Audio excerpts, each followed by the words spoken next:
The author takes himself as the main thread, reviews various aspects of childhood, reproduces life in the 1970s and 1980s, and describes the humanistic atmosphere of weddings, funerals, weddings, games, and entertainment at that time, which is highly characteristic of that era.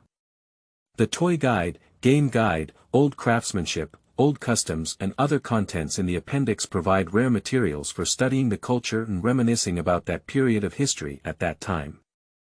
Feilu Novel Network reminds you that this novel and its characters are purely fictional. If there are any similarities, they are purely coincidental and should not be imitated. Preface. You are listening at novelfull.audio.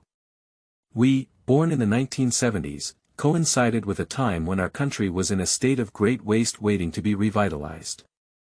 The urban economy was still underdeveloped, and rural life was even more unimaginable. At that time, the variety of toys in the store was pitifully scarce and extremely expensive. Knowing that we can't afford it, we naturally won't give our parents a hard time or give up, but this doesn't mean that our childhood is dull. Every child can make toys based on the different characteristics of the four seasons, using local materials and making them themselves to intoxicate themselves. In spring, willow branches sprout green and climb onto trees, forming a nose and blowing everywhere with a whimper sound.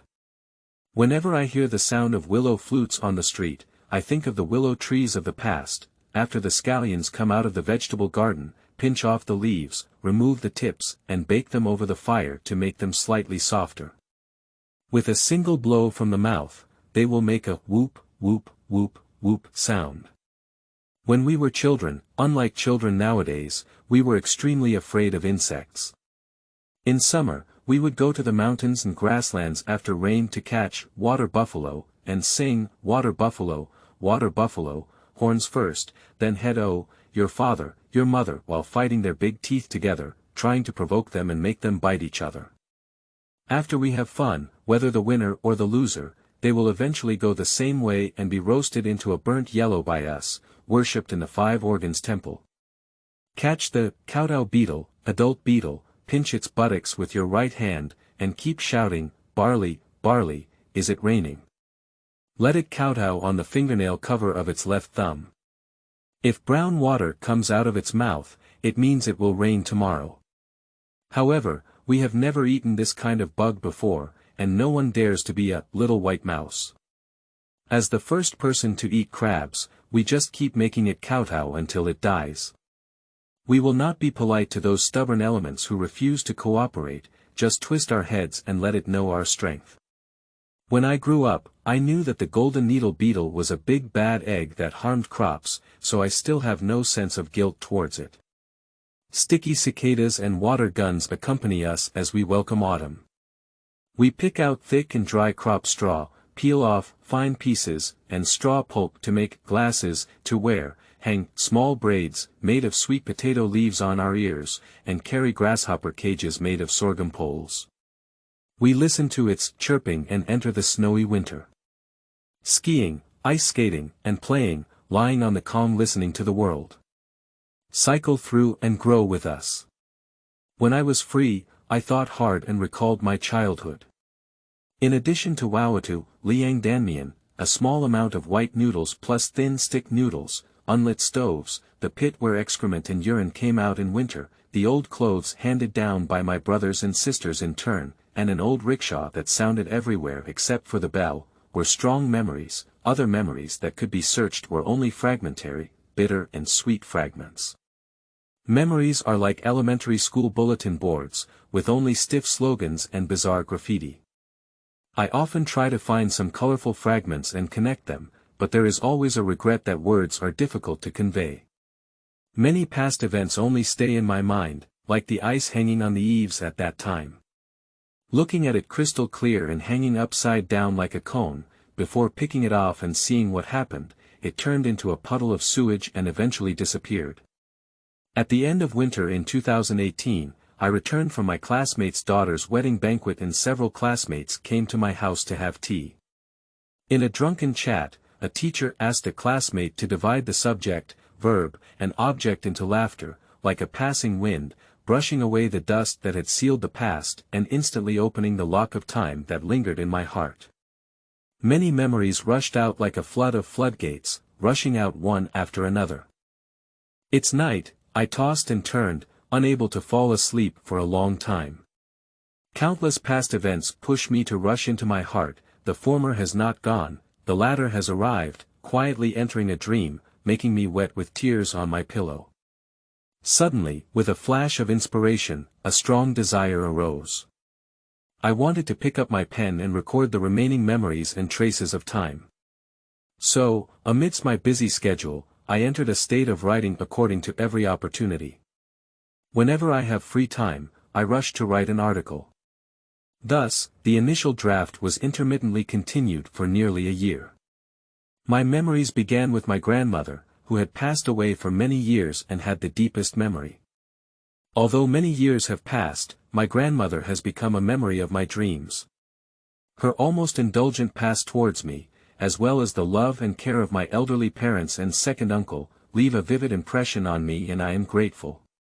In the book, things like dispelling shock, summoning souls, and ghosts hitting walls, although somewhat eerie and unpredictable, and there is no scientific explanation yet, are all things that I personally experienced when I was a child. Therefore, they are all recorded, which can be considered as a true recollection of my childhood memories. Dedicated to the lost years and former playmates with this book. Main characters. You are listening at novelfull.audio. Guan Daji. The protagonist, who was born with a disease and almost lost his life, was later saved by an old Chinese medicine practitioner. He was weak and sickly at a young age, and was deeply loved by elders such as his grandmother, uncle, and aunt. Due to not being talkative, he was referred to as the old wilted child by his friends. After going to school, he had good academic performance, had many ideas, loved to play, and enjoyed reading. He was a military advisor to Wang Zhihui, Chang Shui, and others. Guanli Jun ranked second, his family called him Heir Shao, which became synonymous with De Ji and others calling him. De Ji was a childhood ferromagnetic playmate with an easy-going temperament and little independent thinking, belonging to the type of follower. Guogan. De Ji was a childhood ferromagnetic playmate who was mischievous, active, and had a lot of courage. He was skilled at climbing trees and digging bird eggs, so everyone was willing to call him Heir Dan Zi. He had a big fight with De Ji over the teacher Wang incident and later reconciled. Guan Jigang. Due to his dark appearance and black hands during fights, he was known as the Black Third Child. His childhood playmate. Human nature is not bad, greater than ambition. When I was young, I was mischievous, liked to fight, and bullied others. I once got into a fight with De Ji over a wooden gun. Unexpectedly, they became friends without hitting each other. After growing up, he became the big brother of everyone, the backbone, and helped younger children multiple times. He saved several children in Zidaking. Guan Taijun. The third eldest in the family. When I was young, I was weak, quiet, independent, and ambitious. I was a childhood playmate. I come from a well-off family and rarely participate in silly shopping. Bai Liang. De Ji playmate and classmate. A typical character who foolishly plays and fools around, but always has no brain. Due to his family's love for eating carrots, he likes to fart and is known as the fart fairy. Later, he was persuaded by the school to quit due to pranks. Father. The eldest son in the family, with a weak temper and a slow temper. After my grandfather passed away early, I assisted my grandmother in marrying my second uncle and hired two younger sisters, a bricklayer who was honest and hardworking. Mother. She has a quick temper, a straightforward personality, is hardworking and simple, and runs a family frugally. Grandma. My mother's family is wealthy, with a dignified attitude towards work, simple and kind, and hardworking. I tend to spoil Daji, have a slight superstition, and know a lot about my mother's orders. I often tell Daji about customs and past events. Guan Shuangquan. De Ji Er Shu, a replica of the old mischievous boy, loves to play, is intelligent and active, is a master of both tiles and wood, versatile, and knows many illusions. I really like De Ji, he is his protector and backbone. Shen Wanfang. Class teacher of Daji Junior High School, very experienced in teaching, easygoing in speech, and upright in character. He is the head of the Tai Chi sect in the 3 northern counties of Sanhe, Dachang, and Xianghe. Shortly after the start of school, students such as Daji went on strike, causing him to be unable to step down. Later, they established a close relationship between teachers and friends. Wang Zhihui. Daji Junior High School classmate. Tall, strong, steady, and organized, he was the leader of Daji, Chang Shui, and others. After reconciling with Deng Xiaolong, he formed a school protection team to fight against Shang Lei. Deng Xiaolong. Daji Junior High School classmate, nice and arrogant. I once had a dance fight with Wang Zhihui and others, but later reconciled and formed a school protection team to fight against Shang Lei. Cui Yuru. Junior high school classmate, the first girl with great aspirations and good feelings. Transfer with parents and then transfer again. Long-term student.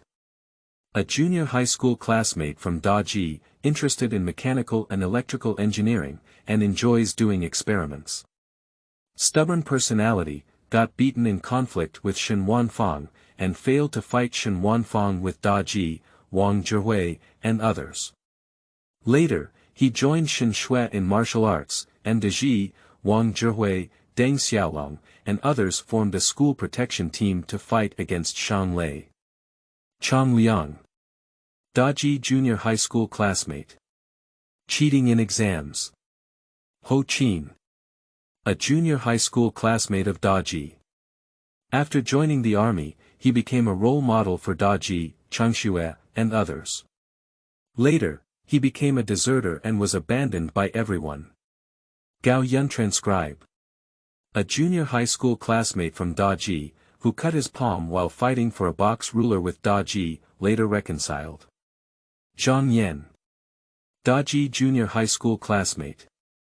Class monitor, loved to give small reports. Once intercepted by Daji, Wang Zhihui, Chang Shui and others on the road, later calculated and fell out of favor in front of the teacher. Auntie. Dignified and steady, with great love for Daji. She taught Daji many origami techniques and later gave him an old military uniform. Uncle. Soldier. Straightforward personality. He is the most ambitious person, with an indescribable temper and the things that children most want. A 5-pointed star, a red collar, and a military shoulder bag embroidered to serve the people. Auntie. The newlywed bride. Shy and reserved. Old uncle. A worker in a building materials factory, of average height, not good at speaking. It failed to make tomatoes on sticks, but it was a great success in making soda. Brother. Playful and active, with a greedy mouth. He is a follower that Daji dislikes. He was scolded by Daji for grabbing popcorn and later injured his hand with a bamboo crossbow. Li Ying. Daji's distant cousin. Being cunning and upright, he once exposed Daji's deceitful activities at the station, which caused Daji's dissatisfaction. Daji was subdued by him. Fusheng. Production team leader. Integrity. Responsible for the production of the entire team, once arranged for Daji to watch melons and dates and achieve success. Second master. Loyal and hardworking. His apricots and watermelons were stolen by Daji and others. Later, he helped Daji and Guanli Jun find the lost dim sum. Third grandpa.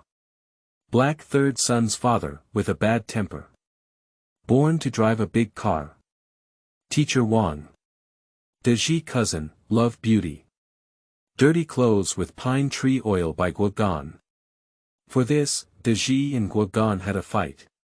Tu Laoyang. Master of Lingjub tree.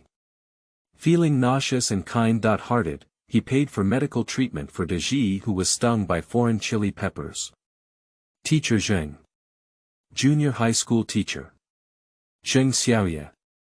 The daughter of teacher Zheng, rebellious during adolescence and later educated to correct herself. Ji Lijun.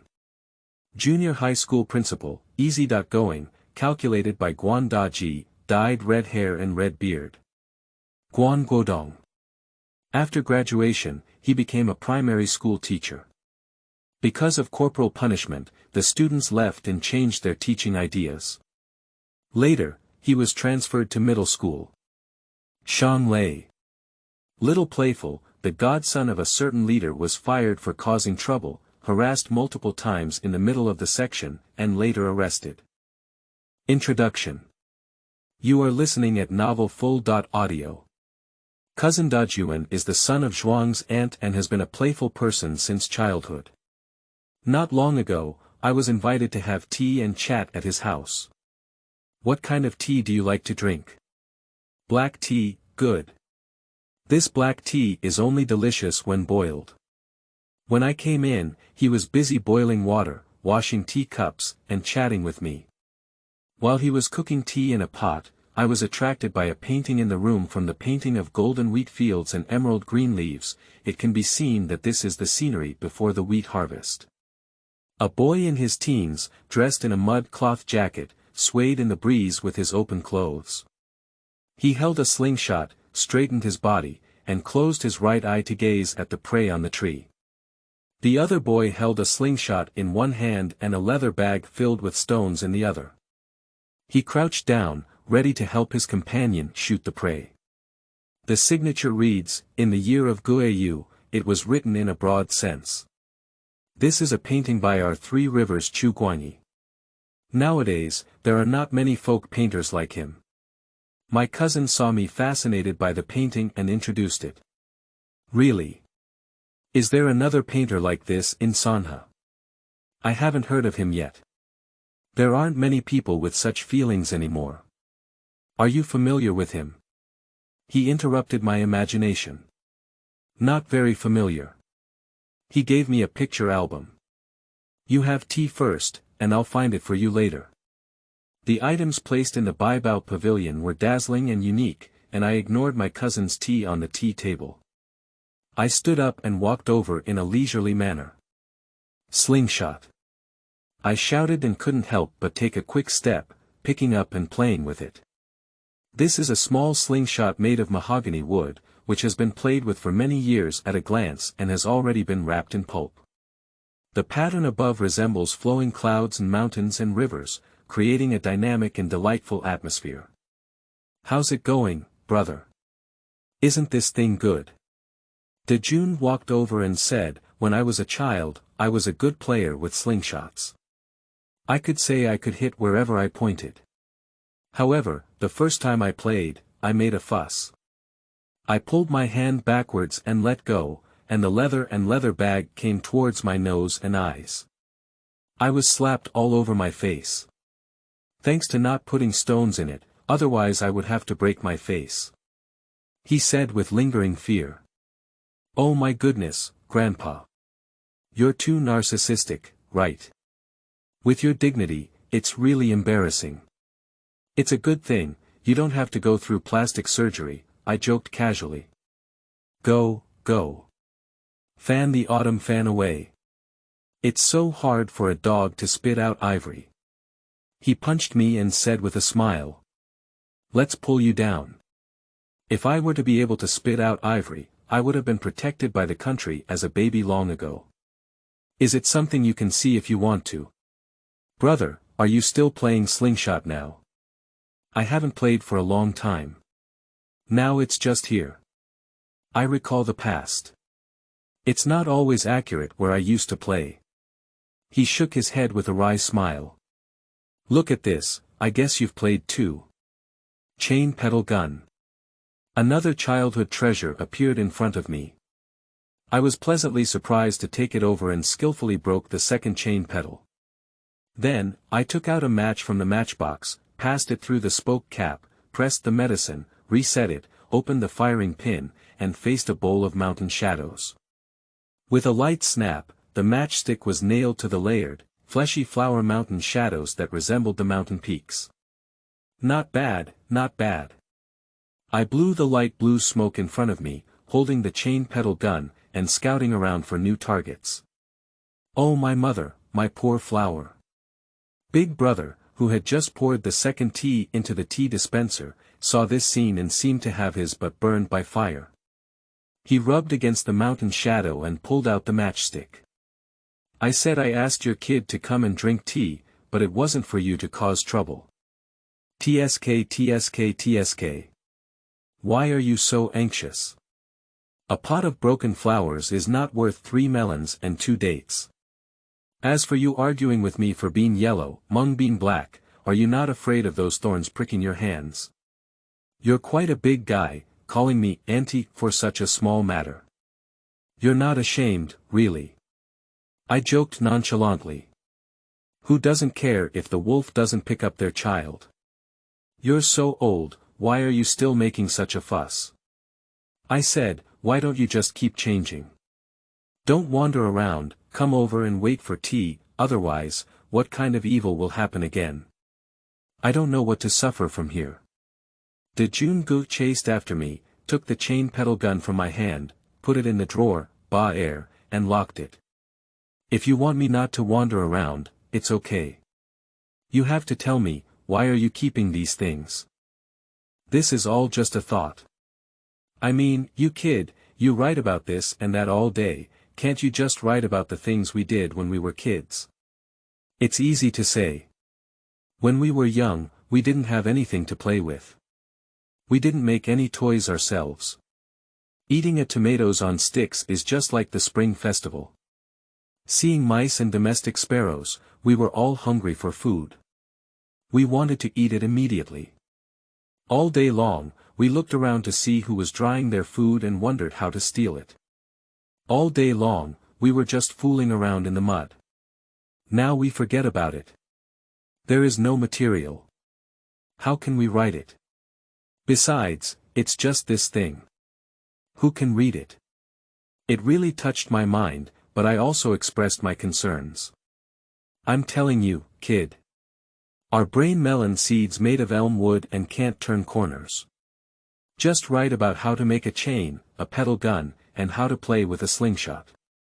There are so many fun things to write about. Drink some water first, and I'll find that painting collection for your living ancestor. I really forgot where to put it casually. As he spoke, the Jungu poured me a cup of tea and stood up to look for that book. Flip around gently, take a look, you're shaking the dust into my teacup. You invited me to drink the dust, right?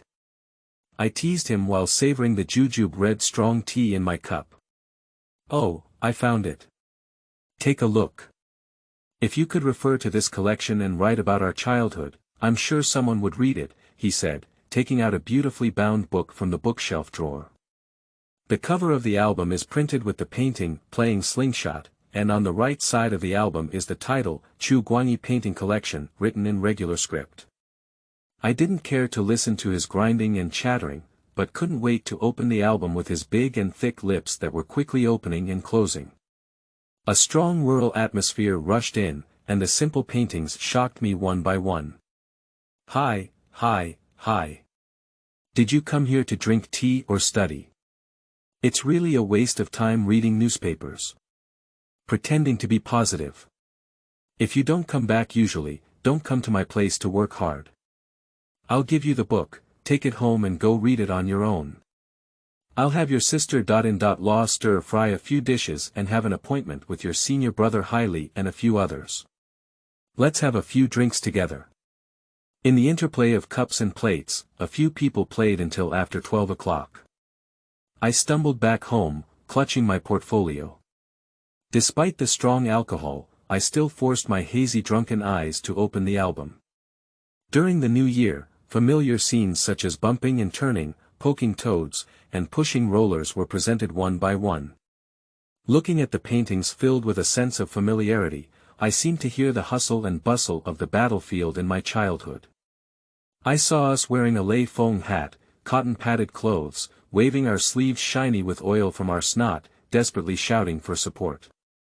Those already vague past events are becoming increasingly clear: the kerosene lamps in the Jedwan wall lamp kiln, the flames like beans. Under the dim light, the baby in swaddling clothes was pale and emaciated, motionless. The young man said to the woman beside him, "My son," his mother, "I don't think this big boy can do it, otherwise. Just bury him in the field in the west of the village." Then he covered his face with his hands and squatted on the ground. No, this child's hands and feet are still very soft and agile, and there is heat in his heart and mouth. Listen, he is panting. The young mother's handsome face, tightly pressed against the child's walnut skin-like face, tears falling on the child's face like broken beads, but the child is still lifeless, not crying or making a fuss, without any reaction. Late at night, 3 incense sticks were lit under the portrait on the wall, and the curling cigarettes were drifting.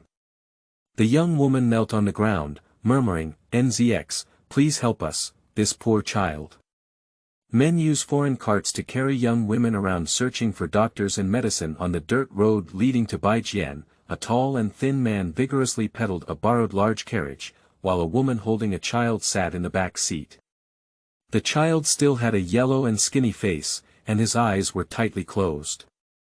The man riding the bike was only concerned about pedaling desperately. Even though his face was covered in sweat, he didn't have time to wipe it off. His father, "Are you hungry?" "It's okay, I'm not hungry." "Why not be hungry?" "I woke up early and didn't eat anything." "I still have a piece of candy here, you can eat it."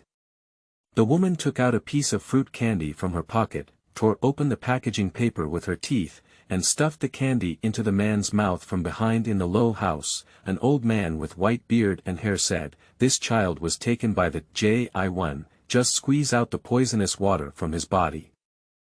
As he spoke, the old porcelain in the old man's hand sliced open the part of the child's left middle finger against the palm, but the child didn't react at all. The old man squeezed hard, and a thick stream of yellow water flowed out. The child exclaimed, "Wow," and began to cry. When the child cries, there is hope for his illness. "I will prepare some medicine for you, and you can take it back first. If it doesn't work for 3 days, it means the medicine is not right, and you don't need to come back. If it works, come back and take the medicine." The old man handed a bag of herbs to the child's parents. "This child is really lucky and has already seen good. This is the medicine for future use. Take it back and give it to him as I instructed. However, there is one thing you need to remember. This medicine is afraid of beef and mutton, and you cannot take it because the child eats your milk. So, remember, you must avoid taking it for 100 days. The old man handed over the newly prepared medicine and warned with a serious expression. A yellow old cat, holding a piece of beef in its mouth, ran into the high gate made of sorghum stalks. The steaming Heltzi. The child who was once again sick. The yellow water squeezed out of the middle finger of the right hand, which was cut open by old porcelain pieces. The rocky cliffs of Jiangfushan. The wide and flat banks of the Heltzi River. Boiling herbal pots on the stove, children lying in small blankets and mouths avoiding spoons on both sides, tears sliding down the cheeks of young women. Images alternate and flow rapidly in my mind. In the morning, a young woman held a child with a yellow and thin face, a drooping head in her arms. She walked back and forth while bouncing, repeatedly saying, "The sea navigates by the helmsman, and all things grow by the sun. Son, sing, sing with mom." The child's mouth murmured, "Hand." The child's father. The child's father, "The sun is making a sound." A young man clapped his hands and laughed heartily, "My nephew is really great." The first sentence he learns to speak is actually uncle. Sanha Idai dialect. Uncle sounds close and approaches his hand, huh. The young man held up the chubby child, with his head against the child's cock, and barked in his mouth, making the child giggle. Just as the man once again lifted the child above his head, preparing to insert his head into his crotch and carry him on his shoulder, a stream of heat gushed out of the child's penis and urine entered the man's mouth. Puff. Ah. I said your kid's pee came at the right time. The room burst into cheerful laughter. In a daze, I seemed to join the battle group of bumps and turns again, lifting one foot and propping it on the other leg, charging forward with a creaking sound. "Yah!" shouted and collided with others, many people watching the excitement. "Oh, this child, why is he sleeping so dishonestly? He's stretching his arms and pulling his thighs." An old lady's voice came, and with a soft click, my eyes lit up. Confused and staring wide open, an old lady with white hair and wrinkles in front of me was holding a homemade kerosene lamp and looking at me. The bean-sized flame flickered on the small wick, seeming to extinguish at any moment. "Grandma." The old man in front of the dim light looked so much like Grandma. My grandmother is the person I respect the most. When she speaks, everyone has to listen. But she has passed away for many years, and now I am almost 60. I want to hear my grandmother's scolding again, but it is impossible anymore. What's wrong with her elderly family? I rubbed my eyes hard, and upon closer inspection, the old man in front of me was really my grandmother. What surprised me even more was that I had just built a 2-story small building and it was missing. In front of me was the big Kong in my memory, with 2 camphor wood boxes stacked on the west end of the Kong. This was the dowry that my uncle gave to my aunt. The underground is a brownish-red wall cabinet, and the items on the cabinet are so familiar. The exceptionally clean kerosene bottle is placed on the wall cabinet, and the orange-yellow kerosene is like a wine that is no longer open, emitting a familiar aroma. Before the oil runs out, the light goes out, and during holidays, she is reluctant to add kerosene. At this moment, I am lying in my grandmother's bed. What's going on? Grandma, isn't she already dead? 2 camphor wood boxes were already taken away when Aunt got married, why are they still there? I thought to myself in a daze, as if my head was about to explode, the pain was still severe, obviously the alcohol had not yet passed. Soon, I fell asleep again. The first volume is ignorant and full of love and interest in childhood. The first chapter is goo. You are listening at novelfull.audio. 1. I didn't know how long I slept before waking up groggily. When I was half asleep, I vaguely heard someone crying. I was taken aback and said, "Who is crying? What's wrong?" "Old lady, don't cry. It's all because your father died early. It's not easy for your big brother to manage the house. Otherwise, we can't let you leave like this for no reason." Low voice, intermittent low sobs. "Don't blame your older brother, he did his best. Since your father passed away, he has become the backbone of the family. First, he helped his mother marry your second brother, and then he married your older sister with dignity. Although the old uncle didn't have the 3 turns and 1 sound, and didn't gather the 30.2 legs, he is still a formal worker in a building materials factory, carrying iron rice bowls, a foreign car, a 5-bucket cabinet, and a wall cabinet. Life is not wealthy, but he can still get by. Don't underestimate the things we accompany you with, just the watch and electric box, in Mandarin. Radio, but you, big brother. The older brother and his wife worked tirelessly for over a year to make up for it, reluctant to eat or wear. It was he who caused trouble, money, and tickets that helped them buy it. According to the usual practice in the village only gave you a 100-foot cloth ticket when you got married.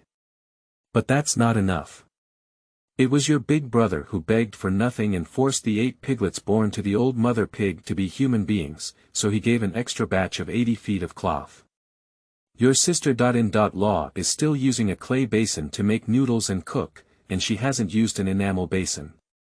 Isn't this all a sign of poverty?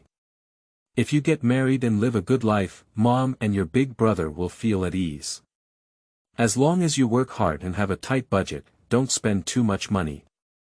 If you don't spend too much money, you won't worry about life. Listen to me, don't cry. You're crying like this.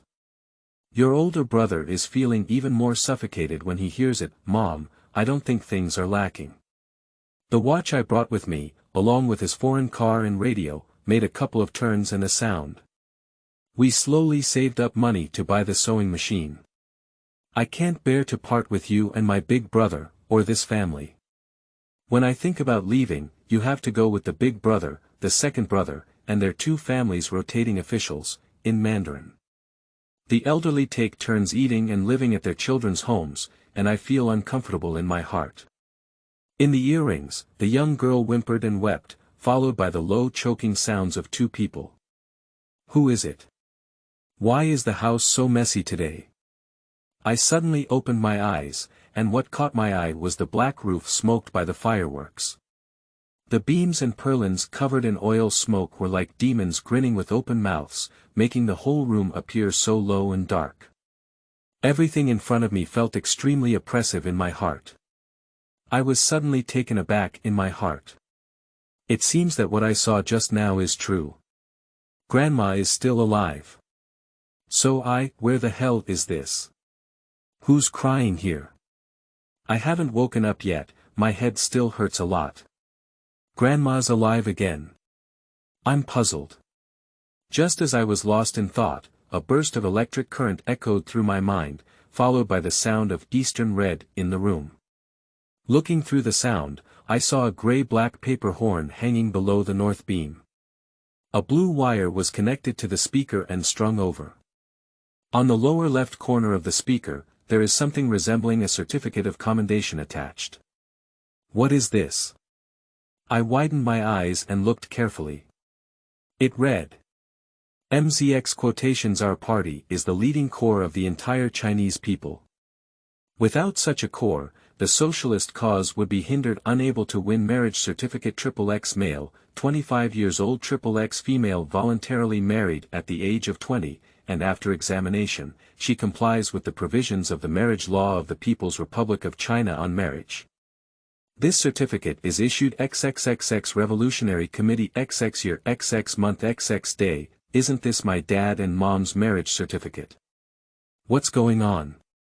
I, who was already dizzy, thought foolishly, dang dang. The north wind blows, the snowflakes float.